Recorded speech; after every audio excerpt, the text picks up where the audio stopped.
มาแบ่งปันมาพูดคุยเกี่ยวกับชีวิตความเป็นอยู่ของพวกเรา chia sẻ về cái cuộc sống của chúng ta đây. ก็ให้พี่น้องชาวไทยได้ฟัง Xin mời anh Nhung để chia sẻ cho anh em người Thái nghe.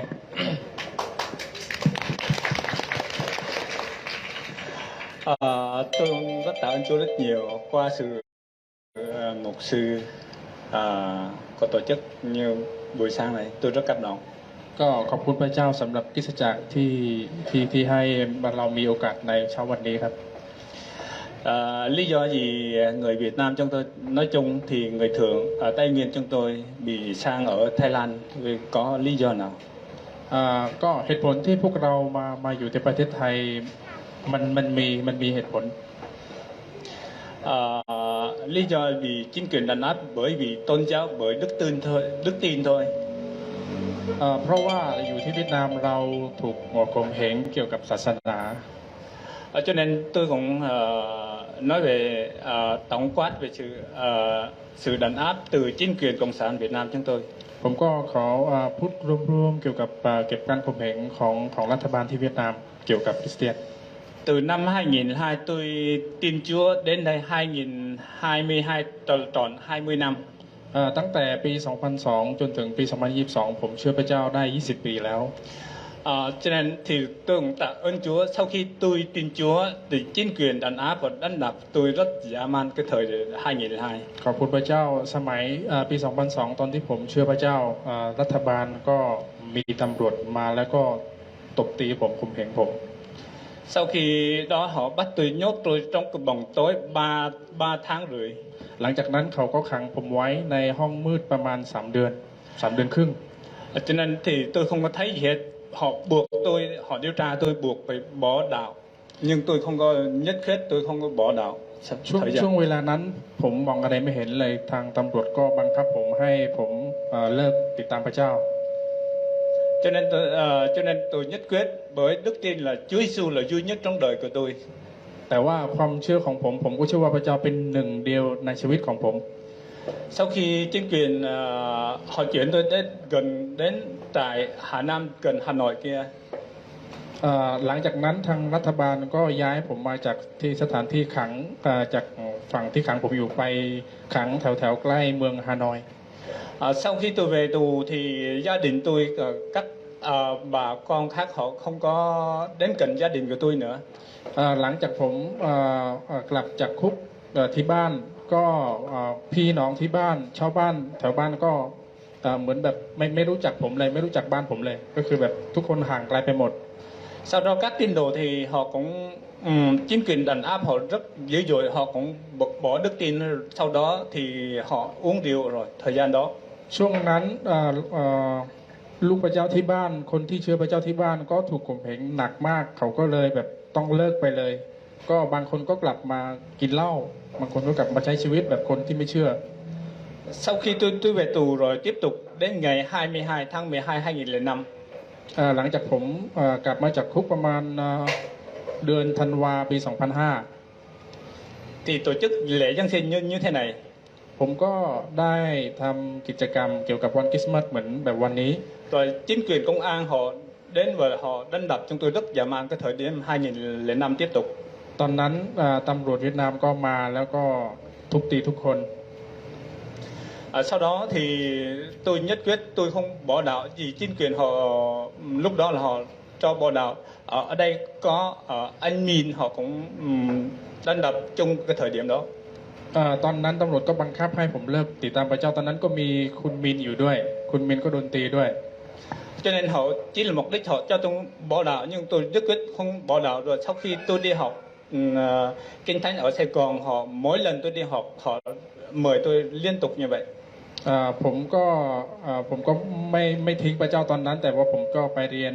พระคัมภีร์ต่อที่เมืองไซกอนก็เมืองโฮจิมินห์ซิตี้ครับคือเมืองโฮจิมินห์ซิตี้ตอนนี้ Cho nên thì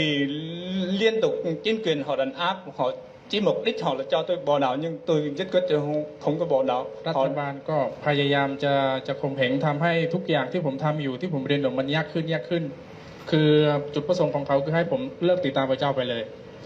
Cho nên tôi nhất quyết tôi không có bỏ về Chúa Giêsu bởi đức tin của tôi là Chúa Giêsu là duy nhất trong đời của tôi. แต่ผมก็มั่นใจในตัวเองก็คือเราติดตามพระเจ้าต่อไป Cho nên tôi cái dừng là trong hội thánh ở tại địa phương của tôi rất nhiều buôn khác họ đã mở được hội thánh nhỏ. ก็ผมก็พยายามที่จะประกาศข่าวประเสริฐแล้วก็รับใช้พระเจ้าอยู่ที่แถวบ้านผม หลังจากนั้นก็มีหลายๆ คนเขาก็มาเชื่อพระเจ้าเหมือนกัน Cho nên thì chính quyền họ đe dọa đến tính mạng tôi, cho nên đến 2013 tôi sang Thái Lan. แต่หลังจากตอนนั้นทางรัฐบาลก็ข่มเหงหนักขึ้น คือแบบว่าเขาจะเอาชีวิตผมไปเลย ถึงปี 2013 ผมก็เลยก็ต้องทิ้งบ้านแล้วก็มารีภัยที่นี่ Cho nên là sự khó khăn, tôi tổng quát về sự khó khăn của tôi, sự chính quyền đàn áp của tôi cũng như bà con anh em ở người Việt ở đang sinh sống tại Thái Lan cũng mục đích như vậy. ผมก็ขอสรุปความยากลำบากที่เคยเจอมาประมาณนั้นทั้งพี่น้องพี่น้ำอยู่ที่กำลังอยู่ที่นี่ก็น่าจะเจอเหมือนผมเหมือนกันครับ Cho nên cũng xin mục sư, các hội thánh và các anh chị em trong Chúa cũng cầu nguyện cho chúng tôi làm sao chúng tôi được thoát đến nước tự do. ก็ขอให้พี่น้องคริสเตียนที่จะเป็นคนเวียดนามหรือว่าเป็นคนไทยก็ขอให้อธิษฐานให้เรามีทางออกก็คือเราอาจสามารถจะไปประเทศที่3เพื่อจะรับใช้พระเจ้าอย่างอิสระครับ Cho nên cũng xin cảm ơn Ajan nhiều và cũng cảm ơn các ขอบคุณทางอาจารย์แล้วขอบคุณพี่น้อง thành viên của thành viên của ของคริสตจักรกรุงเทพใช่ไหมครับ xin cảm ơn ขอบคุณมากครับ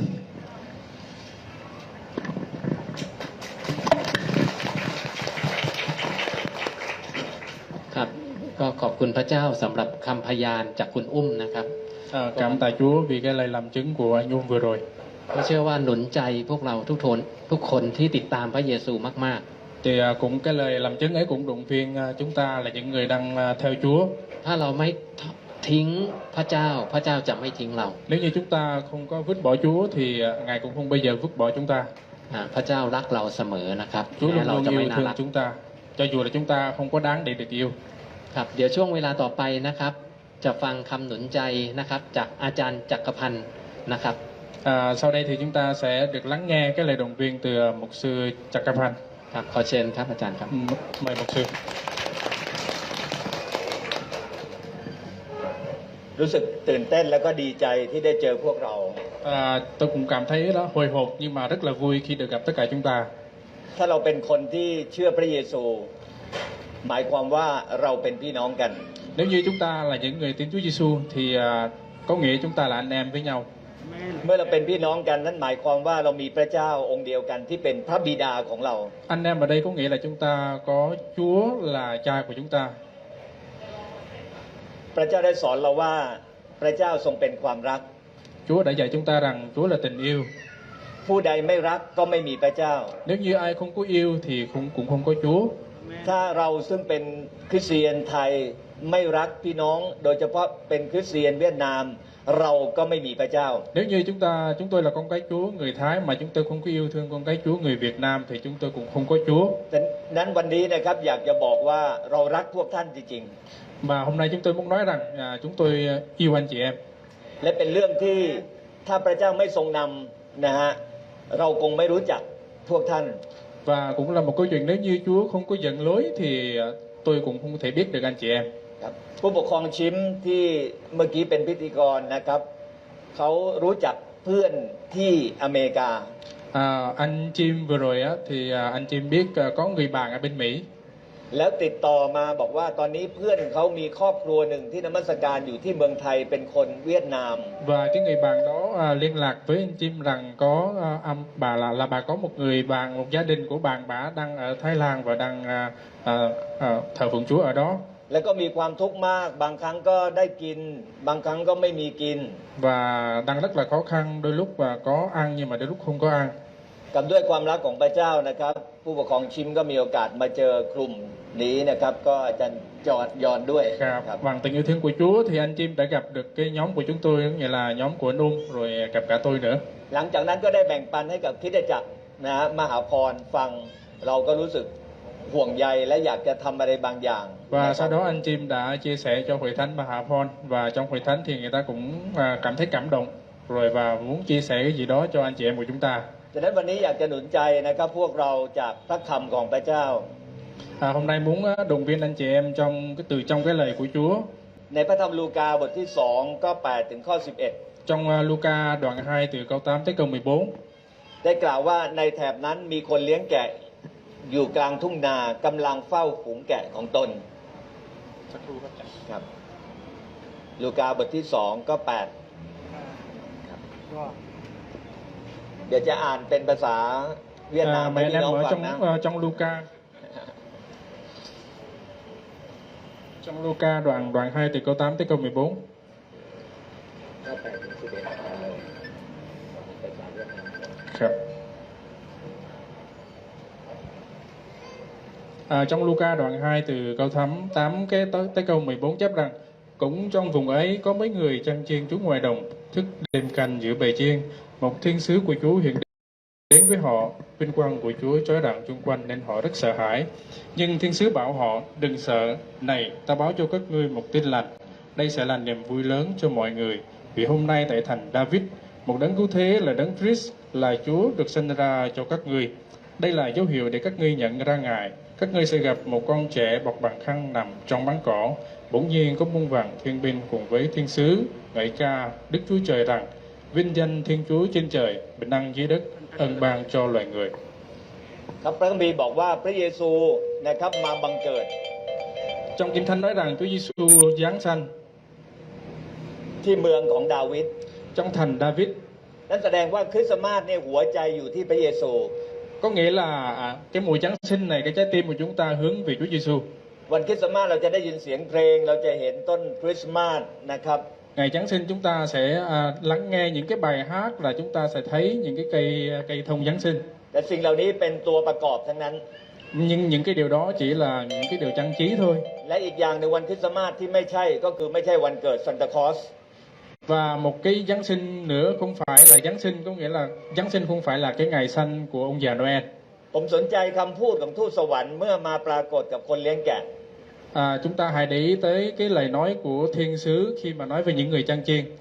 ได้กล่าวว่าวันนี้เรานำข่าวดีมาถึงท่านทั้งหลาย Ở trong cái đó nói rằng hôm nay chúng tôi mang đến một tin lành. ข่าวดีนี้นำพระพรมาถึงมนุษย์ Tin lành này mang ân phước đến cho loài người. อย่างน้อยเราเห็นอย่างหนึ่งก็คือมาปลดปล่อยเราจากความกลัว Và cái điều ít nhất chúng ta thấy ở đây rằng có nghĩa là giải thoát chúng ta khỏi cái sự sợ hãi. พอทูตสวรรค์มาปรากฏแสงสว่างก็ส่องล้อมรอบพวกเลี้ยงแกะ Khi mà thiên sứ tới thì ánh sáng chiếu rọi chung quanh những người chăn chiên. พวกเขาก็ตกใจกลัว Những người đó cũng rất là sợ hãi. พี่น้องครับเมื่อเราได้ฟังคำพยานนะครับเมื่อเราถูกข่มเหงเป็นไงครับแค่รู้ว่าตำรวจมาเนี่ยนะตำรวจเวียดนามมาแล้วก็รู้สึกต่อต้านเรื่องคริสเตียน Khi mà chúng ta nghe cái lời chứng hồi nãy, khi mà chúng ta thấy là chỉ cần thấy công an tới xong rồi làm khó hoặc là gây khó dễ cho chúng ta vì chúng ta là con cái Chúa, แน่นอนเรากลัวการข่มเหง thì chắc chắn rằng chúng ta sợ cái sự đàn áp. และบางครั้งเรารู้ว่าความรุมอยู่ในชีวิตของทุกๆคน Và chúng ta biết rằng cái sự sợ hãi đó nó ở xung quanh cuộc sống của chúng ta thôi. ความกลัวมันอยู่กับเราตั้งแต่เด็ก Cái sự sợ hãi đó nó ở với chúng ta từ khi chúng ta còn bé. ตอนเด็กๆเรากลัวความมืด Lúc còn bé chúng ta sợ bóng đêm, เรากลัวผี chúng ta sợ ma. นี่คือความกลัวที่เกิดขึ้นตอนเด็ก Đó là cái sự sợ hãi nó đi cùng chúng ta từ lúc chúng ta còn bé. ๆพอเราอพยพมาเราก็กลัวว่าเราจะไม่มีงานทำ Khi mà chúng ta chuyển qua đây, chúng ta cũng sợ rằng chúng ta sẽ không có việc làm. เราจะเจออะไรในประเทศไทยเราไม่รู้ Chúng ta không biết rằng sẽ gặp những cái khó khăn gì trên trái đất Thái này. เราก็รู้สึกกังวลแล้วก็กลัว Chúng ta cũng lo lắng và sợ hãi. แล้วพอมาเจอ 2-3 ปีที่ผ่านมามีโรคระบาดโควิดเราก็กลัวติดโควิด Và 2-3 năm vừa rồi chúng ta thấy những cái bệnh truyền nhiễm đó tới thì chúng ta cũng sợ Covid nữa. พี่น้องครับเราเต็มไปด้วยความกลัวที่อยู่รอบข้างเรา Ở xung quanh chúng ta đầy rẫy cái sự sợ hãi. ความกลัวมันเหมือนกับเป็นเชื้อโรคบางอย่างที่ทำให้เราเองรู้สึกตกใจ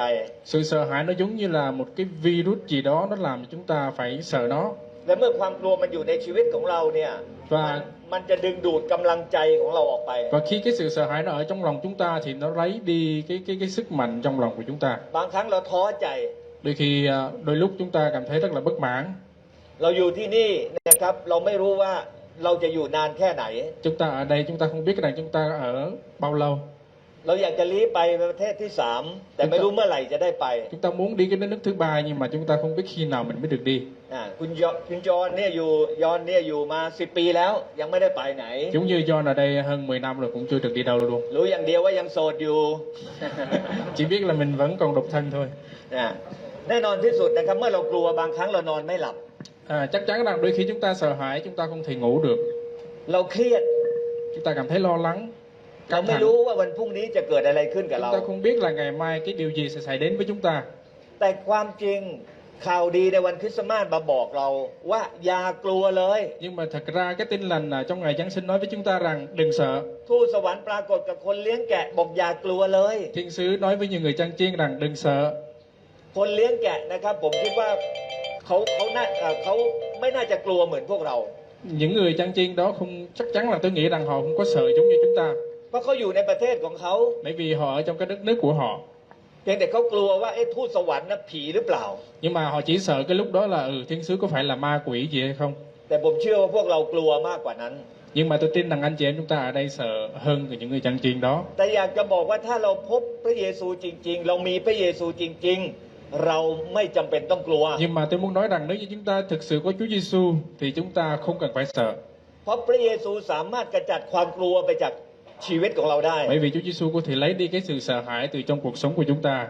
ทำไมเราเชื่อพระเยซูแล้วเราไม่ควรจะกลัว Tại sao chúng ta tin Chúa Giêsu rồi chúng ta sẽ không sợ? เพราะพระเยซูรู้อนาคตของเรา Bởi vì Chúa Giêsu biết cái tương lai của chúng ta như thế nào.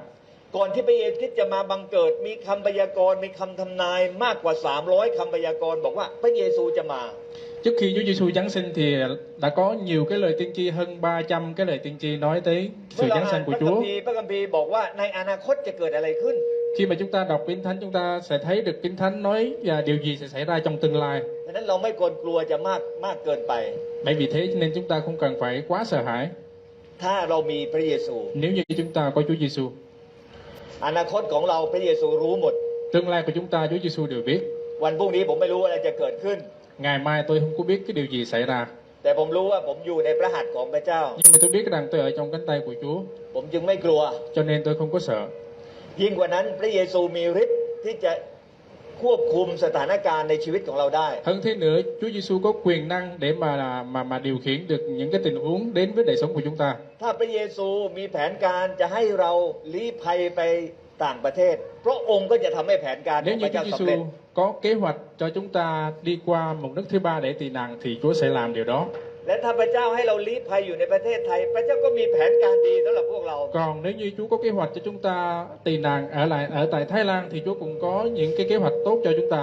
ถ้าเรามีพระเจ้าพระเจ้าจะใช้เราในการหนุนใจพี่น้องชาวเวียดนามด้วยกันที่ยังไม่มีพระเจ้า Nếu như chúng ta có Chúa Giêsu thì chúng ta sẽ động viên những người mà họ chưa tin Chúa. ให้รู้จักกับพระเยซูพระผู้ช่วยให้รอด Đưa cho họ tới với Chúa Giêsu để họ biết được Chúa Giêsu là đấng cứu thế. นอกจากเราไม่กลัวเพราะเนื่องจากพระเจ้ารู้อนาคตของเรา นอกจากพระเจ้านะครับยังมีฤทธิ์อำนาจที่จะควบคุมสถานการณ์ของเราได้ Ngoài việc chờ Chúa biết được cái tương lai của chúng ta và Ngài có quyền năng để mà điều khiển những cái tình huống xảy đến với chúng ta. อีกอย่างหนึ่งพระเยซูรักเรามากจริง Và có một điều nữa là Chúa thực sự yêu chúng ta. ๆ พระเยซูจะไม่ทิ้งเราเมื่อเราอยู่ที่นี่ Chúa Giêsu không bao giờ vứt bỏ chúng ta khi chúng ta đã đến đây. ถ้าตราบใดที่ผมเป็นพี่น้องกับยอนและกับพวกเราจะไม่ทิ้งกัน Và khi nào tôi vẫn còn là anh em với John và vẫn còn là anh em với tất cả chúng ta thì Chúa Giêsu sẽ không bao giờ vứt bỏ chúng ta. เรานมัสการที่หมู่บ้านของเราที่เวียดนามไม่ได้ เรานมัสการประเทศไทยได้เพราะประเทศไทยมีเสรีภาพในการนมัสการ Chúng ta không có thờ phượng được Chúa trong nhà của chúng ta ở Việt Nam, nhưng mà chúng ta qua Thái Lan chúng ta có thể thoải mái thờ phượng Chúa bởi vì nước Thái là một đất nước tự do. อีกไม่นานพวกเราจะมานมัสการด้วยกัน Và không lâu nữa chúng ta sẽ cùng nhau thờ phượng Chúa. เอเมนไหมครับ Amen. เรามานมัสการพระเจ้าด้วยกัน Chúng ta có thể tới và cùng nhau thờ phượng Chúa. นี่คือพระคุณของพระเจ้า Đó là ân điển của Chúa. แต่นั้นเราไม่ควรกลัวสิ่งเหล่านี้ Bởi vì thế chúng ta không cần phải sợ hãi những điều này. เมื่อเรากลัวความกลัวจะกระจัดความสุขไปจากใจของเรา Khi mà chúng ta sợ hãi thì cái sự sợ hãi nó sẽ lấy đi cái sự vui mừng trong lòng chúng ta. พระเยซูเป็นพระเจ้าที่นำสันติสุขมา Nhưng mà Chúa Giêsu là đấng mang tới cái sự bình an cho chúng ta. แต่นั้นให้เรามีความสุขในช่วงวันคริสต์มาส Bởi vì thế nếu chúng ta có cái sự vui mừng trong cái thời khắc Giáng sinh, ให้เรามีความสุขทุกวัน chúng ta phải luôn luôn có cái niềm vui trong lòng mình, เพราะเรามีพระเยซูอยู่ในชีวิต bởi vì chúng ta có Chúa Giêsu trong đời sống của chúng ta. พระเยซูเป็นหลักประกันของเรา Chúa Giêsu là cái căn bản, cái nguyên bản của chúng ta để chúng ta vui mừng. พระองค์ตรัสว่าจะไม่ทอดทิ้งเรา Chúa nói rằng, Chúa phán rằng Ngài sẽ không bao giờ lìa bỏ chúng ta. พระองค์จะดูแลเรา Chúa sẽ chăm sóc chúng ta. ดังนั้นเมื่อเรามาลี้ภัยอยู่ที่นี่ Vì thế khi mà chúng ta đến đây tị nạn, ให้เราคิดถึงโยเซฟ chúng ta hãy nhớ tới Joseph. โยเซฟอยู่ในอียิปต์นะครับ Joseph ở Ai Cập. เขาอยู่ในอียิปต์เขาอยู่ในเตาหลอมของพระเจ้า Joseph lúc đó đang ở trong cái lò để mà đúc của Chúa. ตอนนี้พระเจ้ากำลังหล่อหลอมเรานะครับ Và lúc này thì giống như Chúa đang khuân đúc chúng ta. เมื่อหล่อหลอมเสร็จพระเจ้าจะใช้เรามากขึ้น Khi mà Chúa đúc chúng ta xong thì Ngài sẽ sử dụng chúng ta nhiều hơn. พระเจ้าจะส่งเราไปประเทศไหนก็ตามเราจะมีเสรีภาพในการรับใช้พระเจ้า Chúa sẽ mang chúng ta đi cái đất nước nào cũng được, Ngài sẽ có cho chúng ta cái sự tự do để mà นี่คือ thờ ความ việc หมายข Chúa. องวันคริสต์มาส Đó là cái ý nghĩa của Ngày Giáng sinh. พระเยซูมาเพื่อจะกระจัดเอาความกลัวไปจากใจของเรา Chúa Giêsu tới để lấy đi cái sự sợ hãi ở trong lòng chúng ta. และที่สำคัญกว่านั้นพระเยซูมาเพื่อช่วยชดใช้บาปแทนเรา Cái điều quan trọng nữa là Chúa Giêsu tới để mà gánh thay cái tội lỗi của chúng ta. พระคัมภีร์บอกว่าพระเยซูพระผู้ช่วยให้รอดของท่าน Và trong Kinh Thánh chép rằng Chúa Giêsu là đấng cứu thế của các ngươi. พระเยซูรู้ว่าเราต่อสู้กับบาป Chúa Giêsu biết rằng chúng ta đang đấu tranh với tội lỗi. พระองค์มาเพื่อที่จะช่วยกู้เราให้พ้นบาป Chúa Giêsu tới để giúp chúng ta, cứu chúng ta khỏi tội lỗi. เราจะทำดีแค่ไหนก็ตามจำนวนความดีลบล้างบาปไม่ได้ Chúng ta có thể làm nhiều việc tốt nhưng mà cái việc tốt đó nó cũng không thể rửa được cái tội lỗi của chúng ta. พระองค์จึงส่งพระเยซูมาเพื่อจะชดใช้บาปแทนเรา Cho nên Đức Chúa Trời đã mang Đức Chúa Giêsu đến cho chúng ta để mà Ngài chịu thay cái tội lỗi của chúng ta. เพื่อเราจะได้รับการชำระ Để cho chúng ta được rửa sạch tội lỗi, ให้พ้นบาป để chúng ta thoát khỏi tội lỗi. พี่น้องชีวิตของเราเนี่ยมีสิ่งไม่ดีเยอะแยะ Trong cuộc sống của chúng ta nó có rất là nhiều điều xấu. ใครบ้างที่ไม่เคยพูดโกหก Có ai trong chúng ta chưa bao giờ nói dối không? ใครบ้างนะครับที่คิดไม่ดี Có ai trong chúng ta chưa bao giờ nghĩ xấu không? โอ้มีความบาปหลายอย่างในชีวิตของเรา Chúng ta có nhiều cái thể loại tội lỗi trong cuộc sống của ถ้า chúng ความ ta. บาปเปรียบเหมือนขยะนะครับ Cái tội lỗi nó chúng ta ví nó giống như là rác vậy. มีขยะเยอะมากในชีวิตของเรา Chúng ta có rất là nhiều rác trong người của chúng ta. และเราก็พยายามนะครับที่จะทำความดี Và chúng ta cố gắng làm những điều tốt. ถ้าความดีเปรียบเสมือนน้ำหอม Chúng ta hãy so sánh cái điều tốt mà mình đang làm giống như nước hoa vậy. มีกองขยะอยู่หน้าบ้านแล้วเขาก็ฉีดน้ำหอม Ví dụ như chúng ta đang có rác trước nhà, chúng ta lấy cái nước hoa chúng ta xịt เพื่อจะกลบกลิ่นเหม็นไม่ให้มันเหม็น để cho nó đỡ bị thúi đi. แต่ในที่สุดแล้วเมื่อทำไมครับน้ำหอมมันจางลงกลิ่นเหม็นก็มาอีก Nhưng mà khi mà cái nước hoa đó nó phai đi thì cái mùi hôi thối nó vẫn bốc lại. เช่นเดียวกันความดีของเรากลบเกลื่อนบาปไม่ได้ Bởi vì thế cái việc làm tốt của chúng ta nó không có xóa. อยู่ที่ไหนไม่ว่าจะลำบากแค่ไหนยกมือให้พระเจ้าดูครับ Khi mà chúng ดีไหม ta, nếu ai trong chúng ta chắc chắn là chúng ta tin Chúa, cho dù chúng ta gặp khó khăn cỡ nào thì chúng ta giơ tay lên. ยกมือครับดีไหม Giơ tay lên. ที่ไม่ยกมือนี่หมายความว่าไง Những người không có giơ tay này nghĩa là cái gì? Chúng ta không có tin Chúa hả? ใครที่เชื่อพระเยซูแล้วก็อยากติดตามพระเยซูตลอดไปยกมือ Ai đã tin Chúa rồi và chúng ta muốn đi theo Chúa mãi mãi, chúng ta giơ tay lên. โอเคขอบคุณพระเจ้าขอบคุณ Cảm tạ พ ơn ระเจ้า Chúa. โอเค เราอธิษฐานด้วยกันนะครับห Chúng ลับตา ta cùng nhau cầu nguyện. Chúng ta nhắm mắt lại và cúi đầu xuống. พระเยซูเจ้าผู้ยิ่งใหญ่สูงสุด Chúa Giêsu đấng cao cả. ขอบคุณพระองค์ Cảm tạ ơn Chúa. ที่พระองค์เสด็จมา Ngài đã giáng sinh เพื่อช่วยข้าพระองค์ให้รอดจากบาป để cứu tất cả chúng con khỏi sự tội lỗi, รอดจากความกลัวทุกอย่าง cứu chúng con khỏi sự sợ hãi, รอดจากปัญหา cứu chúng con khỏi mọi nan đề. พระเยซู Chúa Giêsu, ขอบคุณพระองค์วันนี้ข้าพระองค์มีพระองค์แล้ว cảm tạ ơn Ngài, hôm nay chúng con đã có Chúa rồi. ขอพระองค์ประทับอยู่กับข้าพระองค์ตลอดไป Xin Chúa hiện diện giữa chúng con mãi mãi. พระองค์เจ้าข้า Đức Chúa Trời, ข้าพระองค์ทุกข์ยากลำบาก con gặp nhiều điều khó khăn. ข้ามาอยู่ในดินแดนที่ไม่ใช่บ้านเกิดเมืองนอน Con qua ở cái đất nước mà không phải là đất nước của con. ขอบคุณพระเจ้าสำหรับประเทศไทย Cảm tạ ơn Chúa vì đất nước Thái Lan. อย่างน้อยให้ที่อยู่กับข้าพระองค์ทั้งหลาย Ít nhất thì Thái Lan cũng cho chúng con chỗ ở. ที่ประเทศไทยพระองค์ทรงนำคริสตจักรมหาพรกรุงเทพให้มาเป็นเพื่อนกับเรา Ở cái đất nước này Ngài đã dẫn đường Hội Thánh Maha Phon để trở thành bạn bè cùng chúng con. ขอพระเยซูทรงน Xin Chúa Giêsu dẫn đường, ำอนาคตต่อไป dẫn đường tương lai của แม้ chúng ว่า con วัน tiếp พรุ่ง theo. นี้จะเกิดอะไรขึ้น จะอยู่ ขอวางใจในพระองค์ Cho dù ngày mai có điều gì xảy ra đi chăng nữa, chúng con xin tin cậy nơi Chúa. จะรอคอยพระองค์ Chúng con sẽ đợi chờ Chúa. จะอธิษฐานกับพระองค์ Chúng con sẽ cầu nguyện cùng จะติด Chúa ตามพระองค์อย่างสัตย์ซื่อ và đi theo Chúa một cách trung tín. ขอพระเจ้านำ Xin Chúa hướng dẫn ใน chúng เว con ลาของข้าพระองค์หลายจะได้เดินทางไปในประเทศที่ và xin Chúa hướng dẫn chúng con đến được cái nước thứ ba. 3และถ้าข้าพระองค์ต้องอยู่ที่นี่ขอเลี้ยงดูข้าพเจ้าอย่างสัตย์ซื่อ Còn nếu như Ngài muốn chúng con ở lại đây, xin Ngài hãy nuôi dưỡng chúng con ข้าพระองค์จะไม่ขัดสนสิ่งดีใด và chúng con sẽ không thiếu thốn bất cứ điều gì. ๆ ดูแลลูกหลานของข้าพระองค์ด้วย Xin Chúa chăm sóc con cháu của con. ขอให้ข้าพระองค์มีสันติสุขทุกวัน Xin Chúa ban cho con cái sự vui mừng mỗi ข้าพ ngày. ระองค์จะเป็นพยานเพื่อพระองค์ Con sẽ làm chứng cho Ngài. เพราะมีพี่น้องชาวเวียดนามอีกมากมายยังไม่รู้จักพระเจ้า Bởi vì có rất nhiều anh chị em người Việt Nam chúng con chưa biết đến Chúa. ขอพระเจ้าใช้เราทุกคนด้วย Xin Chúa sử dụng tất cả chúng เรา con. จึงขอบคุณพระเจ้าวันนี้ Này chúng con cảm tạ ơn Chúa ที่เราได้ยินเสียงเพลงคริสต์มาส khi chúng con được lắng nghe là những cái tiếng ในภาษา hát เวียด của นาม Giáng ของ sinh เรา